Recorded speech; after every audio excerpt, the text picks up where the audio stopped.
Alright, g'day, hi, welcome. Oh, the sun's back out. It is so humid today. Okay, zip a day. Get the truck. I just took it for, that's the battery out of the Big Red Road Reaper. I'm going to leave this off overnight to see if, because this truck drains batteries too. But I put it on the charger this morning because like, last week I tried to start this, and I only ran this for maybe about 20 seconds kind of thing, and then it shut. So it was a lot of work on the battery. So the battery I think was a little bit low from that. So I went and charged it up for about an hour on a 2 amp trickle. I put it in. It didn't even hesitate. This is a 4-liter 6-cylinder. That's 2.7. So it starts the bigger engine, no hesitation. Now what I need to know is if this battery is discharging by itself, or if it's parasitic drain, or if it's just bad connections, because I know this truck has parasitic drain. So you guys saw me last winter, every time I'd stop for more than 20 minutes I'd disconnect the it was an interesting, there was a whole procedure. But anyway, so I just got this here. I'm gonna let this sit overnight. I've run it now about about not quite half an hour. So I put it on the charger, which I'll put the other battery on the charger while I'm at it. The boost battery. Which one's the boost battery? Okay, that one is pretty much, that's the one out of the truck, and this battery's pretty much and that's a slightly stronger battery, but that one is completely done. It's done. What I'm gonna do, so is it positive, negative, negative, positive? I can just see the comments. You guys are always accusing me of not taking care of my stuff, and that I don't work on stuff and I don't take care of stuff. Okay, that's mostly true, but I'm trying, guys. I'm trying. Okay, so yeah, so I'm gonna leave that on 2 amp for maybe about an hour. So that battery's still good. I don't know what that battery was out of. It's my dad's battery, but that's like the boost battery. I think it was going to be for that truck, but I think it's too big.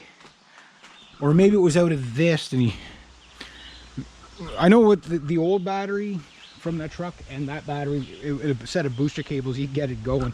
Because that battery, it lasted all winter. You guys saw me driving all over the place. But it would discharge after a couple of days if you left it hooked. Battecchia. Say it with me. This is how you say in Italia. Battecchia. Battecchia. It's not Botticcia, it's Battecchia. Well, that's what everybody else is pronouncing it as. We'll be talking about this bike. That bike is so cool. It is light, guys. Now, mind, there's no back wheel on it, or right now, but with a back wheel on it, aluminum back wheel. That bike's like 21 pounds. It's going to be a fast bike. So this is what I've cut so far. So I got about almost a cord there that I've cut. Still probably got about another cord back in the bush. This is what I brought home. That's one tree. So that's not, let's say, 1/8 of a cord. Not even. Less than 1/8 of a cord out of one little tree. That wasn't a bad find, but I want to get it home, get it piled up. Can't get the hood up on Brutus to check out the leads on that. I went to Freddie, and the leads on that were I was going to cannibalize, but here's what I'm going to do is I'm just going to buy new leads. But before I do that, the final test is to see if the battery holds charge or not. So if I jump in that truck tomorrow morning and it just fires right up, then that'll tell me once and for all that it's not the battery. That car, was destined for the scrapyard. It's a $500 car, right? But it was destined for the scrapyard anyway. So, how much money do I want to throw at it? Like a new battery's, it's a couple $100 for a new battery, right? It's like, you got to get one that's powerful enough, or else you can get one for like $150, but it won't last a month. You know what I mean? Check out my chickens. How you guys doing? You're out of your food already? You guys are piglets. Piglets. But you got to make that last a bit. They're doing good. We've only lost one so far, but I see another one that's starting to cripple up a bit. I got to clean them out today. It's a really hot day too. I was back in the bush I didn't bring the camera with me. I wish I did, because when I went around the corner at my cousin's place, there was about 8 little turkeys about the size of those chickens. They were trying to run away, but the grass was too tall. They didn't know where they were running. They were trying to find the hen, and the hen was sitting there right beside the road. I saw her first, and then I saw all the, about 8 of them, little turkeys there. I wish I would have got that on camera. My nephew cut down a tree the other day with my axe. So my axe has been put into the ground quite a bit there. So my brand new axe, yeah. But he cut it down. He did a good job. Left it there though. He just kind of left it there. Okay. But anyway, yeah, so got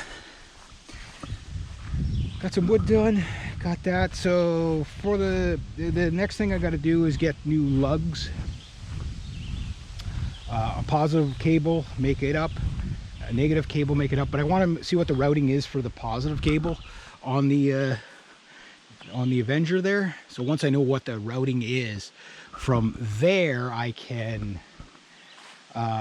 because I don't know how many splices there is in that. Like one might go to the starter, then to something else, and then to something else off the, like you know, like or does it just go from the battery to the terminal, which is what I'm hoping. But if that doesn't work after that, it's like then you're into like starter modules and computer stuff, and yeah, I'm not going to get into that.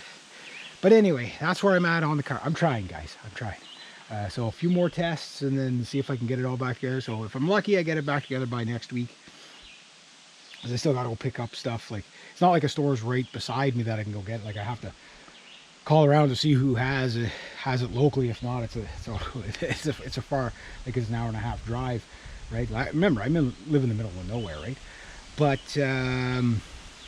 yeah, so anyway, that's where I'm at. So once I figure out once and for all that it's not the battery, and the way it fired up the truck there, it's like, okay, yeah, it's just if it does it again tomorrow morning, just fires the truck up. That truck is hard to start though.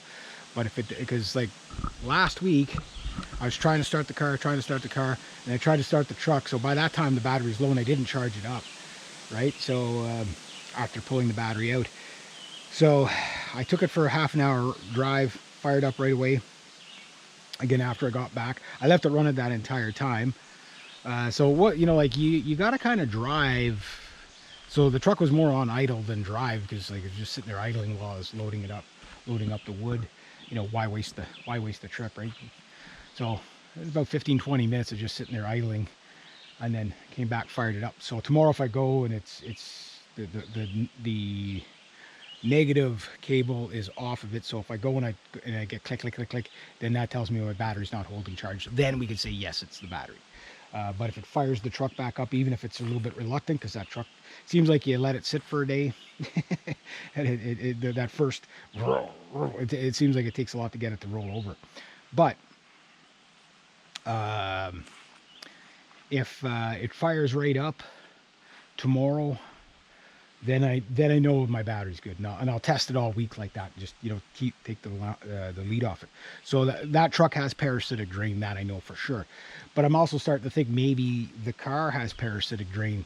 There's maybe it's a short out. Maybe there's something on that I think is off, but it's actually still on. You know, sometimes you get like a burnt out light, but the circuit's still going, and it's not enough to drain it fast, but overnight or whatever, over a couple of days or whatever, it drains it. So if I build the wires, what I'm going to do is build a quick disconnect for the ground cable, so that way it's gonna be a pain in the ass. Every time I stop the car, I'm gonna have to get out, pop the hood, disconnect it, go. Yeah, so you can see how like there's going to be another car in the future. Like, I mean, and all the other stuff, like the brakes are about due, so there's, you know, there's money there. The rear defroster doesn't work. The heater core, that's like way expensive to put in. Power steering pump leaks. You know, list goes on and on. And then whatever starting problems I have. So I could deal with stuff that you have to fidget with, but as long as it's reliable once you fidget with it. Like the truck, I knew all I had, you know, just take the lead off, or the ground off, do my work, put the ground back on, start it up, away I'd go each time, right? That's fine. I can live with that. It's a pain in the ass, but I can live with it. But it's like, okay, it's a 50-50 whether you turn the key and you get click, click, click, click, or you get a fire up, right? So that's where we're at with the car. So slow process, it's a pain in the butt, but ease would it ease. All right, there we go. But I got 19 more cord, I guess, left to cut so for this year. So not too bad, not too bad.